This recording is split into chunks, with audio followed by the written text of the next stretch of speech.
from the beginning of Holtz's book, I think you just get this incredibly trivializing. He always calls her Mama Bess, for example, which I feel is incredibly inappropriate. It's totally fine to refer to her by that when he's quoting Rose talking about her, but it's not appropriate for him to use that name for her. Yes, that was a choice, I thought. Yes, it was a choice, and it was, I think, a misogynistic choice.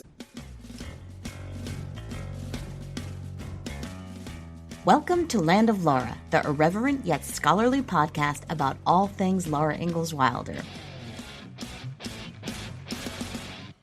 The world of Little House got a welcome surprise in 2018 when Caroline Fraser's book Prairie Fires, The American Dreams of Laura Ingalls Wilder, released the year before, won the Pulitzer Prize for Biography. Previously, Caroline had edited the Library of America edition of Laura Ingalls Wilder's Little House books that came out in 2012. Her most recent book, Murderland, Crime and Bloodlust in the Time of Serial Killers, has already collected a pile of accolades, award nominations, and positions on best book lists for 2025.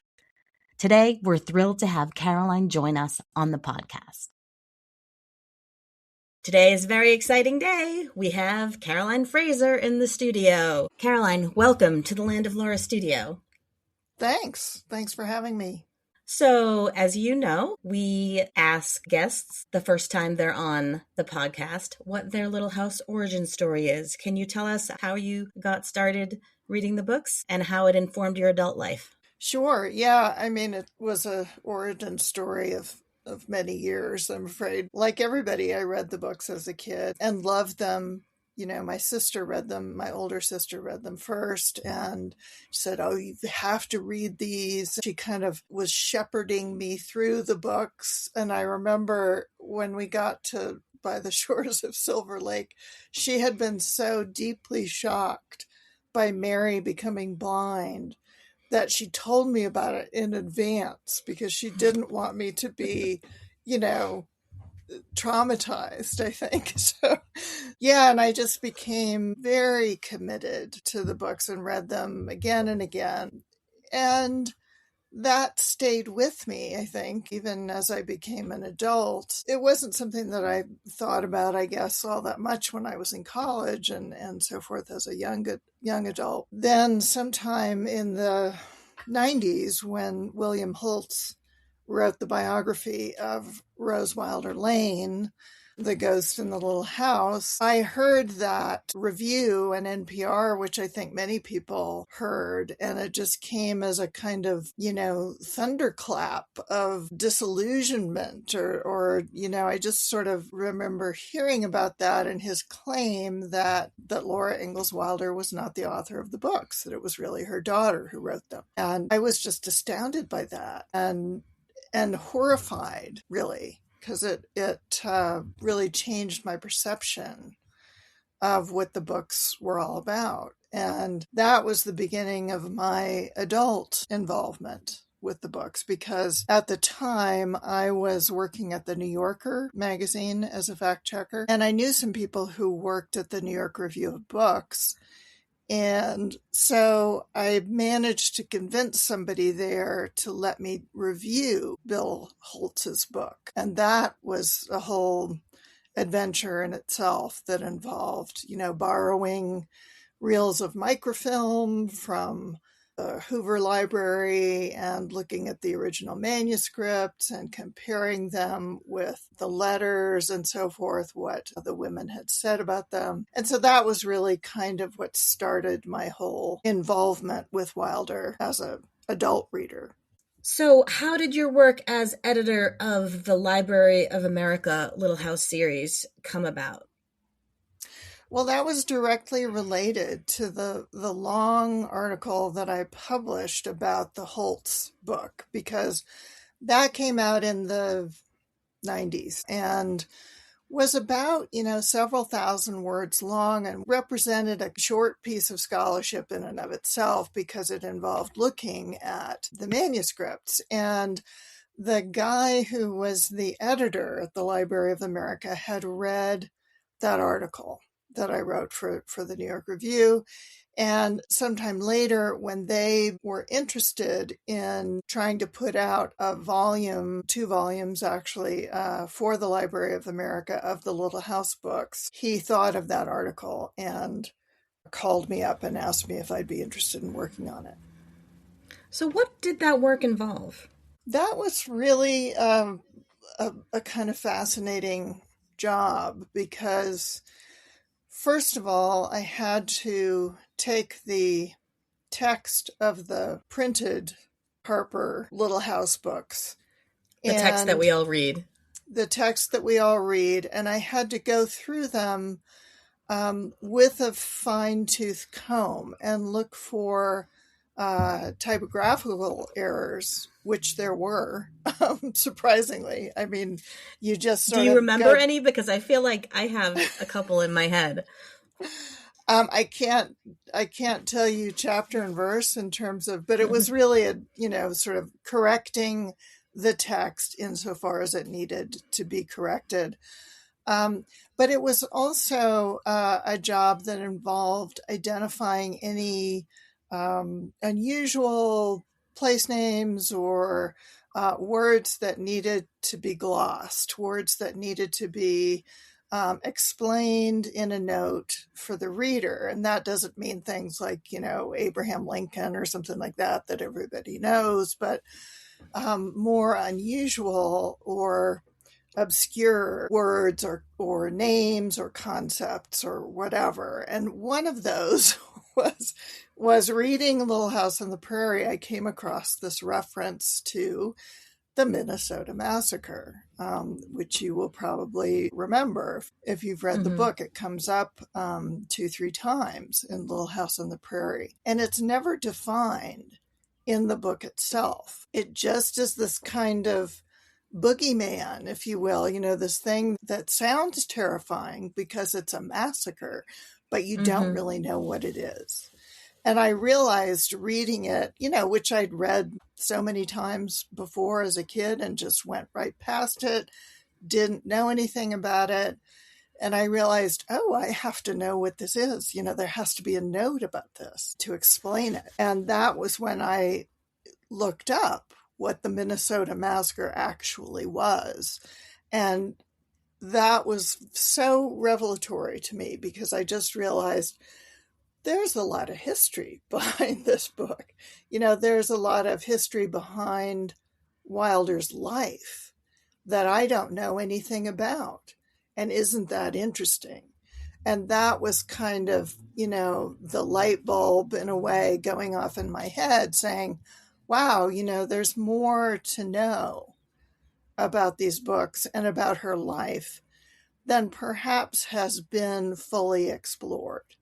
And was the light bulb also something like, wow, maybe it's time to make this my next book project? Yeah, the other thing I had to do for the Library of America was to write an extensive year-by-year timeline of her life, which is printed at the back of the book. And as I was doing that, using all the existing biographies and reference works and so forth, I really began to feel like there's a story here that hasn't been fully told, in particular against the context of the history of the period, of the Great Plains, of the Dust Bowl, of the Depression. And I felt like, wow, that's a real opportunity. And even though when I got to the end of the Library of America project, I was kind of tired of, I was like, boy, can I keep on doing this? Because it was a lot of work.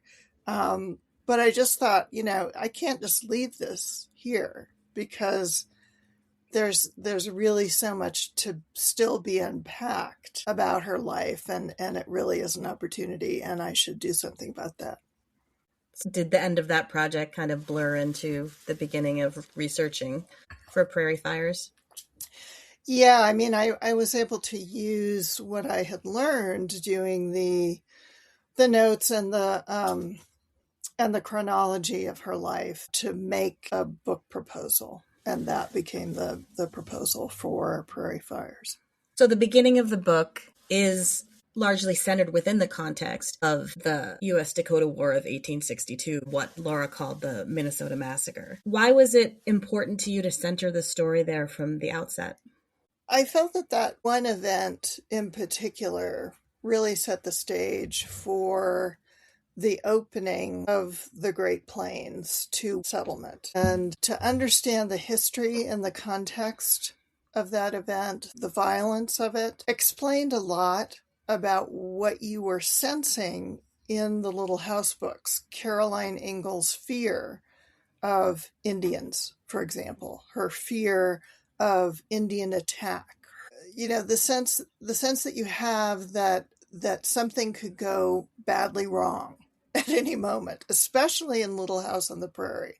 That, was what Laura called my Indian country novel. And when you understand what the Dakota War of 1862 was, how violent it was, and what had been done to set off that violence by the federal government, by whites at the various reservations, it becomes clear what the stakes were, what set off that violence, the virtual starvation of the various Dakota and other groups of Indians who were living in the region at the time.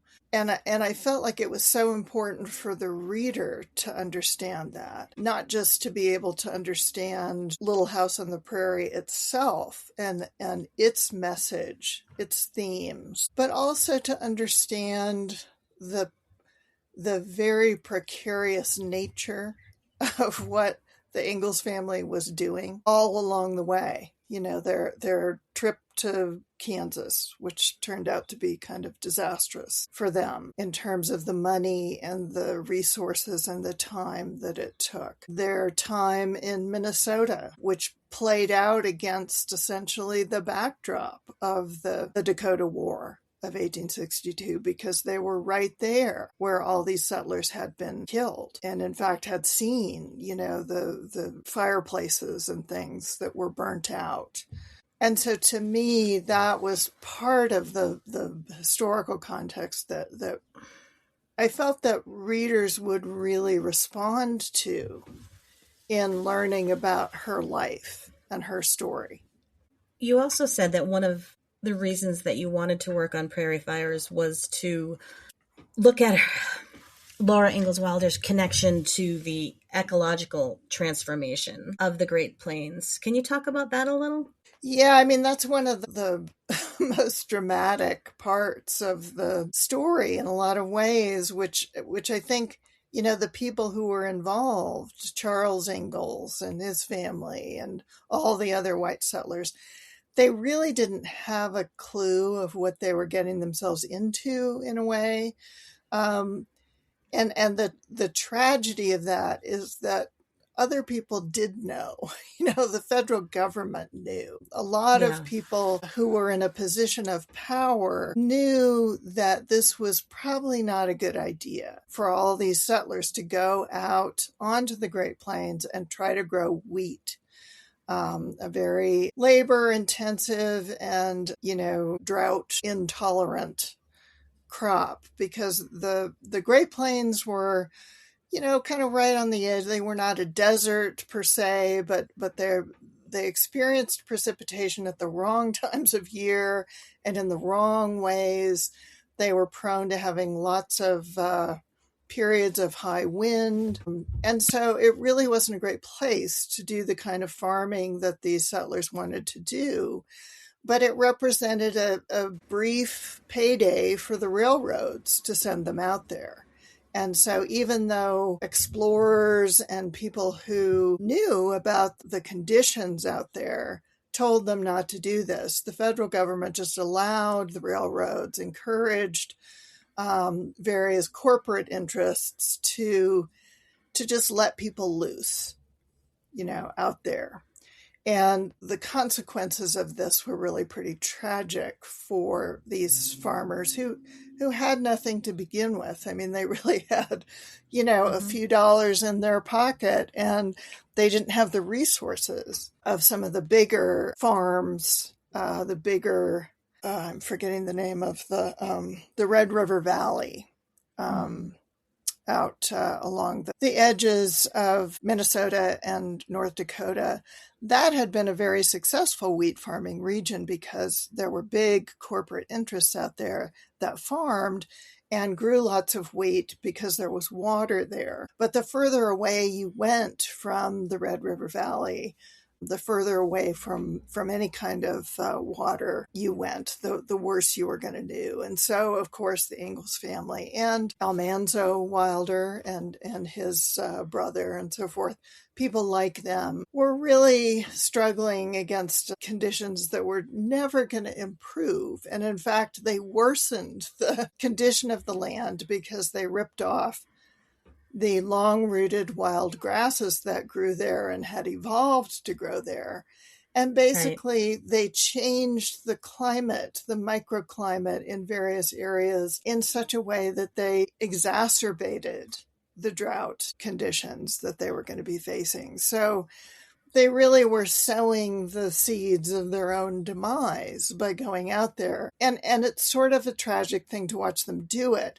But I think it's also quite interesting given our current situation with the way we talk about the environment, the way that people reject even the most basic scientific knowledge about what we do to the climate when we change, for example, what's growing on the ground. And so I think that was part of what, people were kind of responding to in terms of the history behind the book. Do you think she understood, as she was on the outskirts of the Dust Bowl, do you think she understood that this was due to what she and her family had contributed to? It's a really interesting question, and I've thought about that because there are certain things that she says that would sort of indicate that she did see a connection. There's a sentence she writes, I think it's in one of the letters to Rose. I can't remember exactly off the top of my head how she puts it, but it's a kind of a sentence like, we've made our bed and now we're going to have to lie in it kind of thing. And what she's talking about there, I think, is partially political, but she may have some insight, I think, into what was happening because she saw, in terms of the 1930s, she certainly saw the run up to that, all those so-called suitcase farmers who went out and bought land for cheap and farmed essentially in absentia. They were living in a city somewhere, and they were just trying to get whatever they could make off of a wheat crop in Oklahoma or South Dakota or something like that. And she saw that, and I think was kind of disgusted by it in the same way she was disgusted by the egg farming operations that she saw, the large scale egg farming stuff in California that she saw when she visited Rose in 1915. Something the New York Times said when your book came out mentioned the extraordinary care and energy Fraser brings to uncovering the details of a life that has been expertly veiled by myth. Did you have the sense of the Little House books as vehicles for myth making before starting on this project? I think I did, in the sense that, I had gone through all of the books very, very closely as part of the Library of America thing. And I think I even wrote about this a little bit in that original review in the 90s. And I talked about what she left out because they were books for children, but also what she left out because she just didn't want to acknowledge it.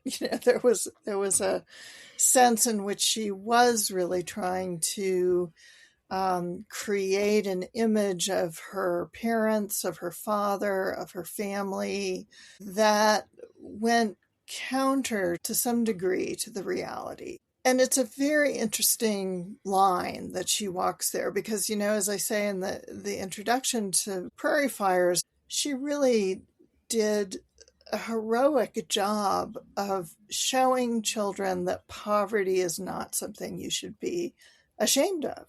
and that there are things that are more important than money, that if you have a loving family, that is worth more than gold. I think that that's a huge message of the Little House books.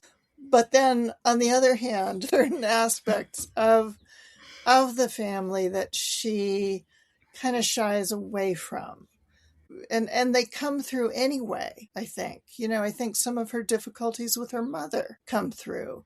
Certainly her competitiveness with Mary comes through early on. Yeah, and one of the things I've always been fascinated by is the way she writes about the long winter. And what comes through in that book is something of the horror and the terror of that experience, but not the fact that in reality it was much, much worse than she ever acknowledged, because they were living with these other people, and they probably came much closer to starvation, to death, than she is willing to accede. So, and to put in a book for kids.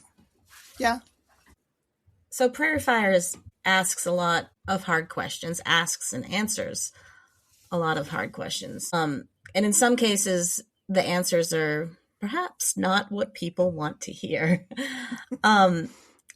What was it like for you, through the whole process, to be a fan while also uncovering uncomfortable or difficult truths? Did you have to let go of anything you had kind of long held? No, not really. I don't think that was difficult for me because, I'm a literature person. I went to graduate school. I did a PhD in American literature. So the whole process of studying and teaching and talking and writing about literature is not about being a fan. It's really about understanding things in depth, understanding, for example, that a lot of the people who write books are not very nice people in some ways. And right? Certainly much worse than Laura Ingalls Wilder. I really didn't have any sense of disillusionment with her. And in fact, I was surprised, after the book came out, sometimes people would come up to me and say, but do you really like Laura? Or don't you like Pa? and the answer is yes. I still admire Laura Ingalls Wilder tremendously. And I do like Pa. I like Charles Ingalls, even though I think he made some bad decisions and exhibited many bad decisions. Yeah. So I think that being a lover of literature doesn't mean that you have to have a lot of illusions about who's producing it and what in fact they actually produce. So let's talk more about the reception to the book. I feel like Laura in particular, and I've been thinking about this, probably because she was not just the character, but she was a real person. I feel like she in particular is someone that people just desperately want to hold on to. What was the reaction to the book, and was it what you expected? Yeah, I think that is a really important piece of this whole, of Wilder and Wilder's reputation, is that people do feel differently about her than I think maybe about other writers they're fond of. And I think that has a lot to do with the fact that their own families may have participated in this whole scheme, on some level. My family had roots in Wisconsin and in Minnesota. They were farmers. They were poor people. They were, my mother's family were immigrants from Sweden who came and farmed outside of Duluth.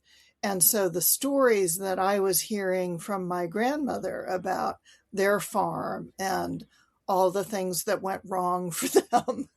And to me, I think that represents a kind of connection to the Little House universe that many people of my generation and earlier had some kind of direct connection to that material because they came from farming people or they came from homesteading people.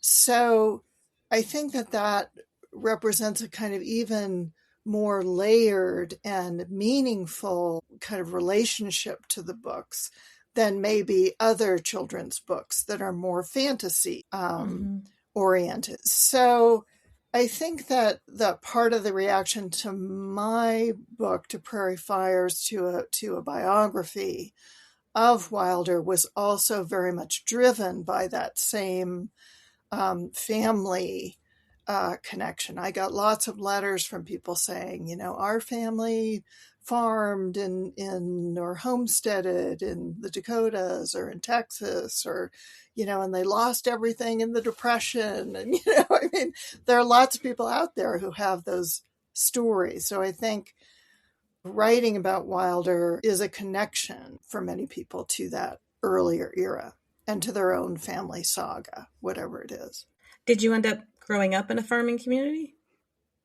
No, I grew up in Seattle. My mother's parents were both from farming, from the Dakotas and from Minnesota. And there just wasn't enough to support, people out there. And so they were Scandinavian. So, of course, they ended up taking the train to Seattle because there were lots of Scandinavians who ended up there. I don't know if I'll keep this in, but I do want to tell you, my husband is actually a Great Plains farmer, though I grew up in suburban Boston. So I became a farmer's wife without really knowing anything about farming beyond what I learned from the Little House books, really. And I have read, everything that I could get my hands on related to Laura Ingalls Wilder just because I'm a fan.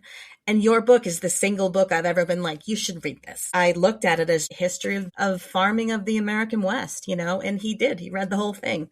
I was very pleased that he, enjoyed it enough to read the whole thing, but I thought he would get a lot out of it. Yeah, it's sort of surprising how little there is in terms of, books about farming and the history of farming in this country. I think there's a lot of kind of mixed feelings among the people who ended up washing out or whose farms failed or who ended up, on the kind of diaspora of people moving from Oklahoma to California during the Dust Bowl. There's so much kind of shame surrounding some of the bad aspects, some of the failures. And farming is so often a story of failure. I mean, there are great stories of success. Like in Minnesota, I came across that whole concept of I forget what they call it, the people who've had a farm in the family for 100 years and have, kind of maintained it over that time. And I actually saw sort of very interesting display about that. And I think there was a display in a museum because it was something to celebrate, but people don't want to celebrate things that were failures. They don't want to talk about things that were failures. So let's see how I can word this. Because I didn't know about your review of Holtz, which I love and I'm going to track down. But I don't feel like your goal necessarily was to get behind the exact role that Rose played in the writing of the books, but Prairie Fires did end up showing pretty clearly that Laura wrote far more than, say, Holtz claimed. Did you end up feeling differently about the Holtz book throughout the process of working on Prairie Fires? I don't like his book for reasons other than having, questioned his claims about Laura's involvement. I think for some reason he took an extremely patronizing and condescending view of Laura from the beginning. And I have no idea why, but I felt then and I feel now that it was a really inappropriate attitude for a biographer to take. I think biographers can have an opinion about who they're writing about and can offer that opinion, but I don't think you can display a lot of contempt for, what was essentially the other central figure of his book. I mean, I have a lot of problems with Rose personally, and I did express some astonishment and criticism of Rose in my biography, but I think there's more of a sense of her as a whole person. I hope so, anyway. And of how she evolved to become who she was at the end. But from the beginning of Holtz's book, I think you just get this incredibly trivializing. He always calls her Mama Bess, for example, which I feel is incredibly inappropriate. It's totally fine to refer to her by that when he's quoting Rose talking about her, but it's not appropriate for him to use that name for her. Yes, that was a choice, I thought. Yes, it was a choice, and it was, I think, a misogynistic choice. And I find his book a very misogynistic biography of both women, actually, but particularly of Wilder.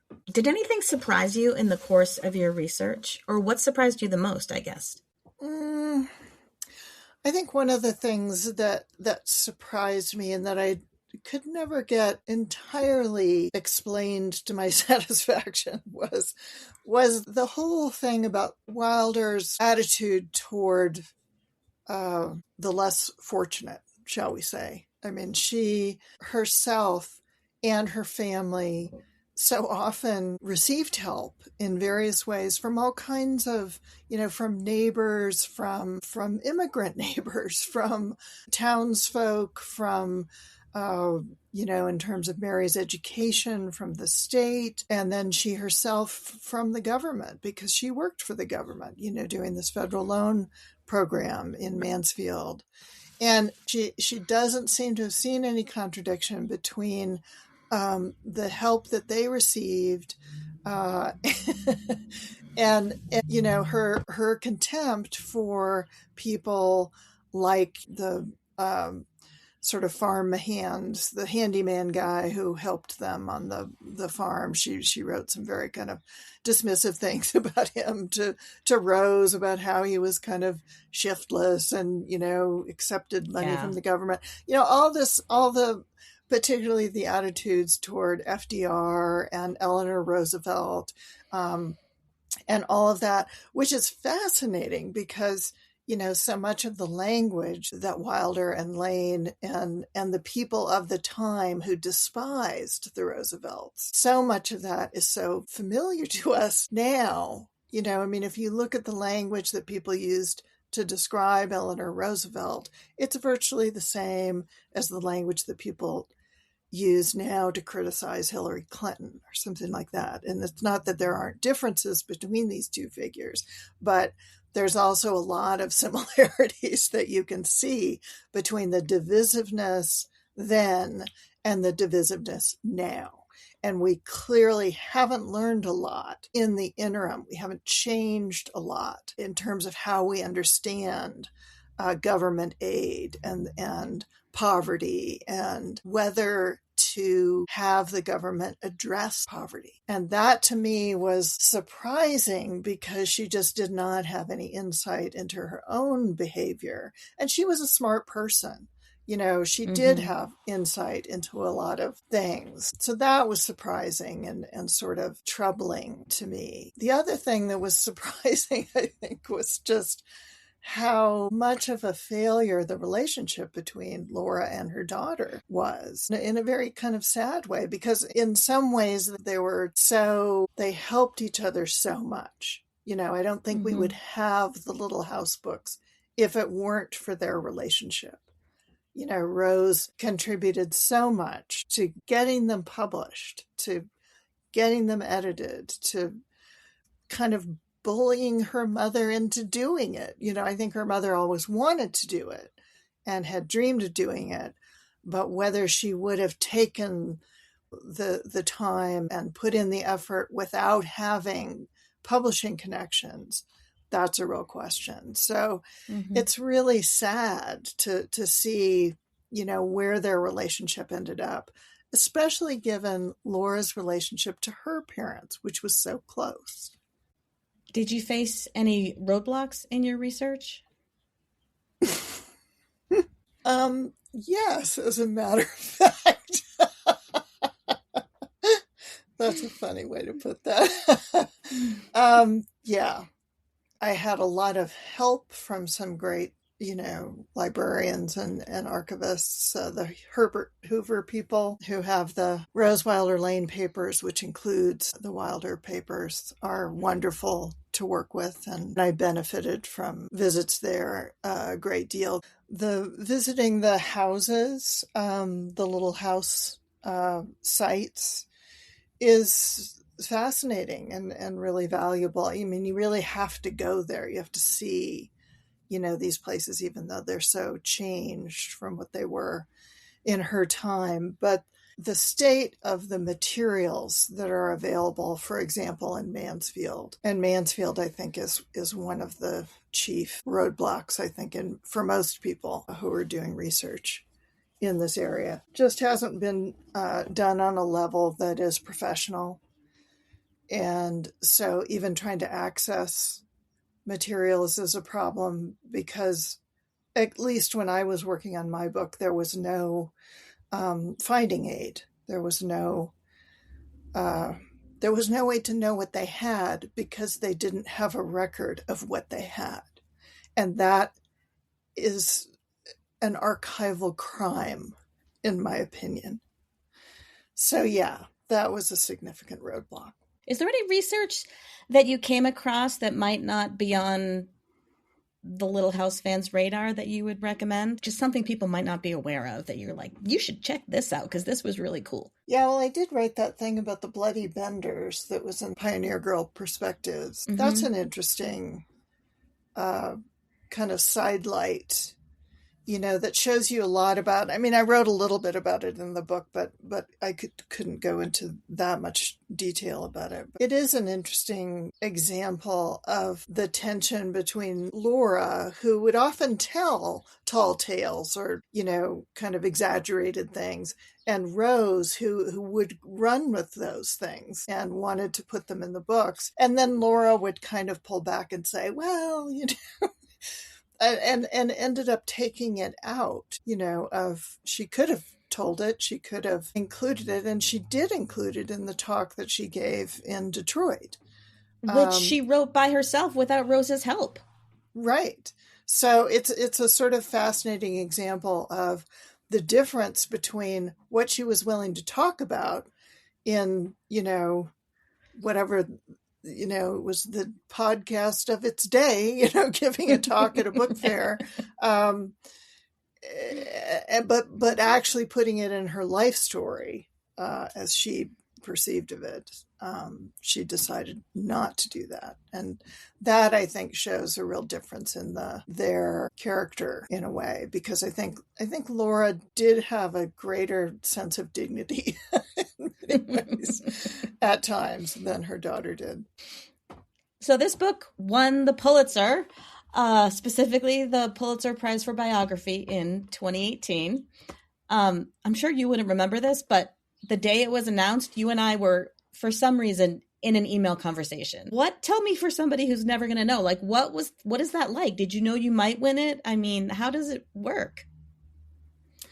No, I did not know. And it is quite a shock, because they don't tell you, they don't give you any advance phone call or warning or anything. They just announce the prizes on the date of the announcement, and it's a public announcement at Columbia. And I was not paying any attention, but my husband was actually watching the announcement in his office, which it's here in our house, but it's sort of at the front of the property. And he came here to my office where I'm sitting now, and I opened the door, and he said, "You just won a Pulitzer Prize." I was like, no. I mean, so they don't even let you know that you. They don't even let you know that you won. Never mind that you're in consideration.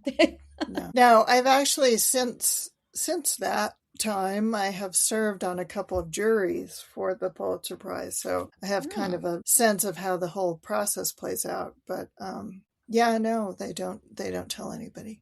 Do you remember how you or whomever did came up with the title? Oh, yeah. So Prairie Fires was on a list that I had a whole kind of list of possible titles, and it was one of the ones that seemed most promising to me, I think, because it embodies that whole, kind of comes from Little House on the Prairie, the chapter called Prairie Fire, and it just seemed to kind of embody not only all the actual catastrophes that the family faced and survived, but also the relationship between the two women, between Wilder and her daughter, that was so volatile and inflammatory at times. So it seemed like that was, so I guess I came up with that, and the subtitle, my husband, I think, came up with the subtitle. Is he a writer? He is both a writer and an editor. He was the editor of Outside Magazine for many years, and he also worked at the New Yorker prior to that as an editor. So he had quite a lot of experience with writing headlines and captions. So I always consult him on stuff like that. I have to admit, since reading Prairie Fires and other stuff, certainly, but I do... when I reread the series now, and I'm rereading it at this moment, which I'm embarrassed to say, I used to reread it all the time, but I'm not sure I have recently. And by recently, I mean maybe in the past 10 years or so. It's a different experience now. I do find myself reading a sentence or a paragraph or a scene and thinking, was that Laura or was that Rose? There are some obvious parts, certainly, like 4th of July and everything, but yeah. I mean, you can wonder forever. Yeah, and we probably will. Right. You have been interviewed all over the place for a book that came out last summer that you wrote called Murderland, which traces the link behind the huge serial killer epidemic of the 1970s and 80s and the toxic pollution of the Pacific Northwest. And I know that it's huge in true crime circles and just, literary circles too. Just out of curiosity, is there any through line from Prairie Fires to Murderland? I think there is, actually. I mean, people are astonished by this. But to my mind, there is, because, one of the things I could tell that people were interested in Prairie Fires was that whole ecological catastrophe piece, the history of how settlers kind of did themselves in by going out to some place and setting off all these kind of repercussions that they just didn't understand and didn't know were going to happen, including, trying to farm in this area where there were plagues of locusts and so forth. So it's kind of an eco-horror element of Prairie Fires. And Murderland is also one of the major themes in it, is another kind of ecological catastrophe that plays out in the 1970s rather than the 1870s. But it too is very much about the history of how people really destroyed their environment in ways that set off a lot of repercussions that nobody was expecting. This is the theory of the book, which I can't really prove completely, but basically what I'm talking about is the high number of serial killers in the Pacific Northwest, which may have been related to the degree and the explosion of, which was caused by both smelters in the Northwest and the sale of leaded gasoline. You can see in the life of somebody like Ted Bundy, for example, that he is exposed to a great deal of lead. And what we know about lead, of course, is that it causes violence and violent behavior. And so there's a real theory about this that I didn't invent myself. I mean, I did sort of attach it to serial killers, but the lead crime hypothesis has been around for a while, which says that in the 1970s and 80s and so forth, the rate of violent crime in the U.S. goes very high for the first time. And this may be related to the amount of lead there was in the atmosphere. I look forward to reading it. Thank you so much for coming to the studio today. I have really enjoyed this. It's been delightful to be able to talk to you, to, talk with the woman behind the curtain of Prairie Fires. Well, it was great to talk to you, Sandra. And I do remember that we were in touch that day in 2017. That was funny. And I remember you were one of the first people to congratulate me. So thank you. You're welcome. Thank you so much, Land of Laura listeners, for joining us today for our conversation with Caroline Fraser. Land of Laura is created and executive produced by me, Sandra Hume. Special thanks to Canadian folk punk band The Dreadnoughts for our theme music, and extra special thanks to all the guests, like Caroline, who give so generously of their time and knowledge. I hope to see you next time. Make sure you subscribe to Land of Laura on your favorite podcast channel, so you can hear about episodes as soon as they drop. As Pa says, there's plenty more down cellar in a teacup, and as Ma might have said, it takes all kinds of people to make a Little House world.